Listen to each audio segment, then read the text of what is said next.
दूसरा सबसे बड़ा मुद्दा हाल ही के दिनों में आया, वो थी उमर खालिद और शर्जील इमाम की बेल। उनको बेल ना होना। हाँ, उनको बेल नहीं हुई। आप इसको कैसे देखते हैं? क्या आप मानते हैं जैसा कहा जा रहा है कि वो मुसलमान हैं इसीलिए उनके साथ अन्याय हुआ?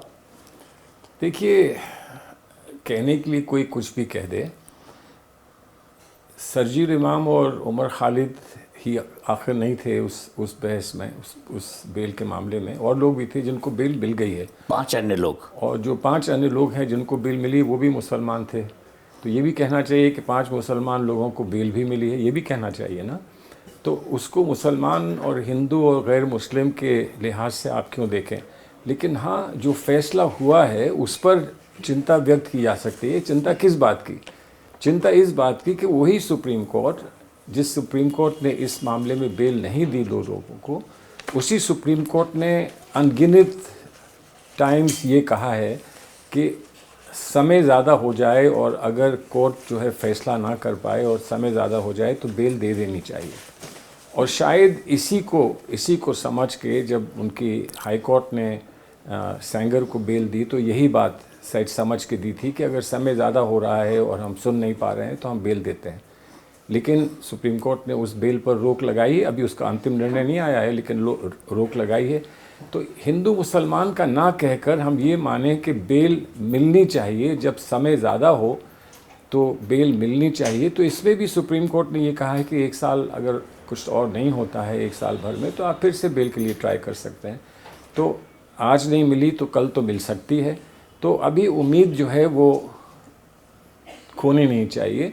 लेकिन हाँ, जो तथ्य दिए गए हैं और जो रीज़निंग दी गई है उस पर ज़रूर बहस हो सकती है कि हमारे देश में, हमारे मुल्क में लिबर्टी का हिस्सा कितना है और उस पर अंकुश जो लगते हैं, और अंकुश लगाने के बहुत सारे कारण हो सकते हैं। हमारे संविधान में वो अंकुश जो लगाए जाते हैं, संविधान के तहत लगाए जाते हैं। यहाँ क्या ये ऐसा केस था कि वो इसमें कार्रवाई अंकुश की हो या ना हो, एक सवाल है। इस पर बहस लंबी हो सकती है।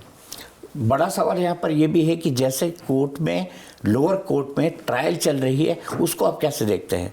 ट्रायल चल नहीं रही है ना।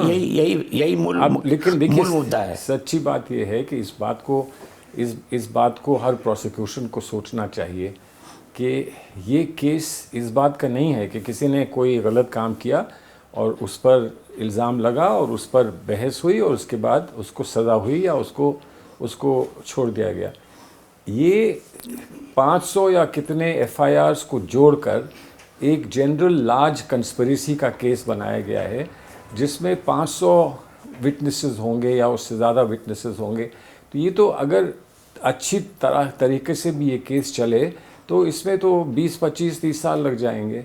तो क्या उसमें कुछ निकल पाएगा? कि अगर किसी ने जाकर किसी पर पत्थर फेंका है तो पत्थर फेंकने के लिए तो आप उसको सज़ा दे सकते हैं उसके केस में। लेकिन आप उसमें 85 लोगों को इन्वॉल्व करके और फिर 85 लोगों को सज़ा दें, ये कहकर कि आप कंस्पिरेसी में थे तो आपने पत्थर फेंका ना फेंका, आपको तब भी सज़ा होगी, ये करने का कोई फ़ायदा हो रहा है? कानून में जब कानून लागू किया जाता है तो कानून में ये सोचा जाता है कि इसका समाज को कितना फ़ायदा है, और इसका जो हमारा दायित्व बनता है कि हम किसी को गलत काम की सज़ा दें, क्या उस दायित्व से आगे बढ़कर ये हम कर रहे हैं, क्या दायित्व के अंदर ही उतना कर रहे हैं? इस पर थोड़ा सा सोचना चाहिए, सोच कर ये करना चाहिए।